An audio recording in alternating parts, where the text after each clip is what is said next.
Hello, and how are you doing today? This is Word Empowerment Seminar. I'm your regular host, Murphy Opala, the pastor of the Cornerstone Church Christian School, Enugu. I hope you're doing very well. Now, Word Empowerment Seminar, we give you practical tips and empower you with tools to help you boost your productivity in relationship, in career, and in business. In this past few weeks, we've been discussing love and relationship. And today we're going to be continuing this particular series. Love and relationships are very important because relationships are the most important feature in human existence. As a matter of fact, your relationships determine the quality of your life. Your relationships determine the quality of your life. So if you can maximize relationships and have the right relationships, your life quality will keep on improving. But the thing about a relationship is this: there is always a high probability that relationships will end up with hurts, because we all have weaknesses, we all come from different paradigms, and as a result of that, there is tendency for us to actually have frictions and experience hurt feelings in relationships. So today I want to help you by teaching you the 3 F's of overcoming hurt. And hurts can range from different dimensions. It can be like you're married and your spouse keeps on doing things, simple things that make you make you uncomfortable and hurts you. That will make you, doesn't make you want to leave the marriage, but you feel hurt in the marriage. I'll just put a caveat there, because if that happens over a long period of time, it can actually lead to something more grievous in your relationship. But those simple, small, I call them homely hurts, actually can be handled. The same way grievous hurts, like you're about to get married, only there are 2 weeks to the marriage, the person dumped you and left you. That one is a grievous hurt. Or someone really betrayed your trust, that is a grievous hurt. I'm saying to you, whether it's a homely hurt or a grievous hurt, you can deal with it with 3 simple steps. I call them the 3 F's of mending a broken heart, or dealing with hurt. The first F is forgive. Forgive. I know that's a very difficult word when you're hurting, but if you're going to overcome the hurt that you feel within you, you need to learn to forgive. And one of the episodes of Word Empowerment Seminar, we talked about how to forgive. But I just want to emphasize this: forgiveness doesn't just liberate the person that hurt you. Forgiveness liberates you. Forgiveness liberates you. And the truth is that you are the one that suffers more when you are hurting than the person that hurt you.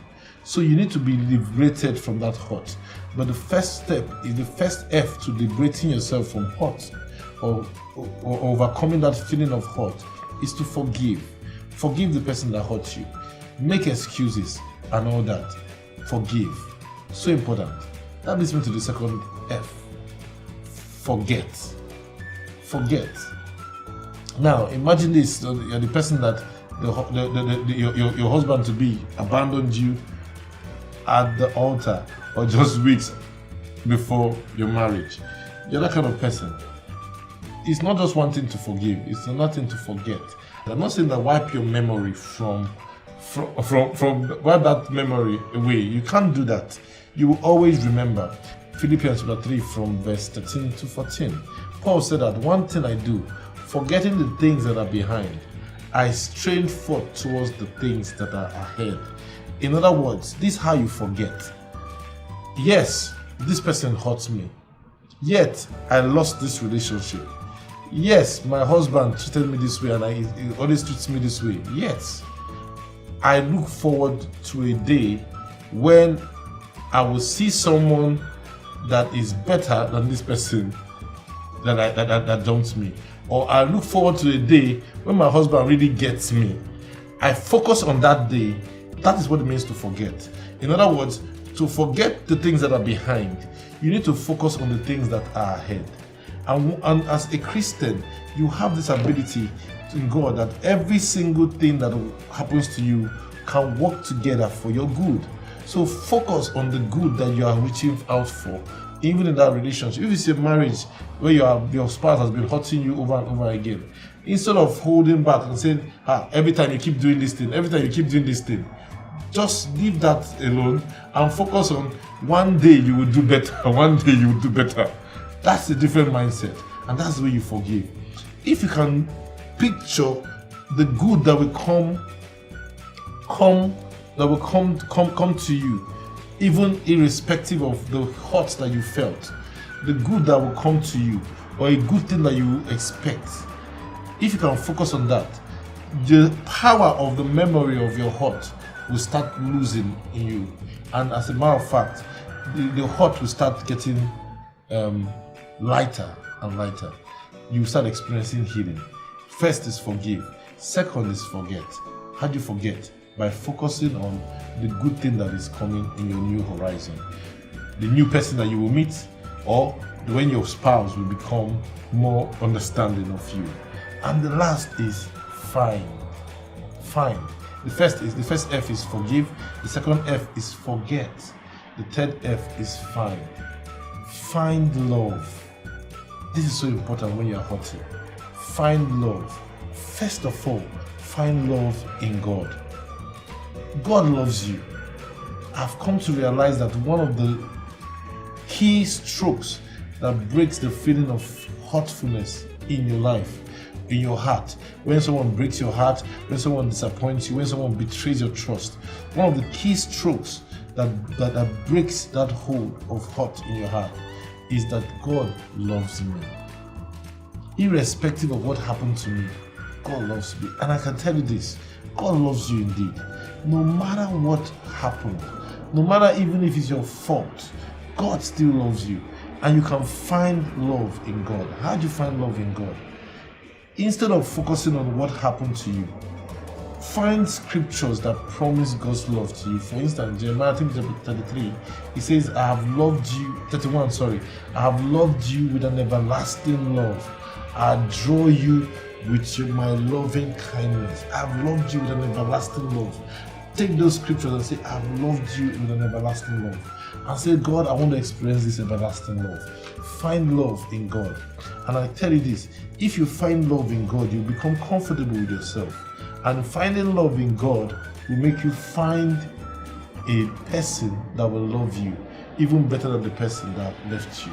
Or finding love in God will make your husband actually change to love you more and be more for you than he was against you. So if you find love in God, God will find love for you on the outside. That's what I'm trying to explain to you. If you find love in God, because a lot of times a hurtful feeling actually puts pressure on you. Say, am I not good enough? Why is it always happening to me? This person, I tell you this, when a lot of times it's not your fault, but even if it's your fault, God still loves you. So don't beat yourself up. Don't beat yourself up. Embrace the love of God by declaring to yourself that God loves me.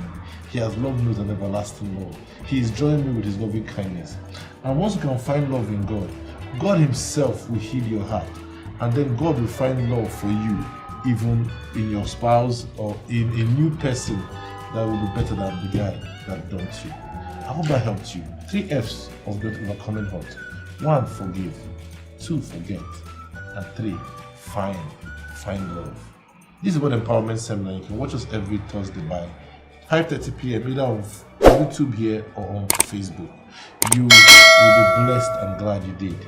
And if ever you're in Enugu, I invite you to worship with us at the Cornerstone Church.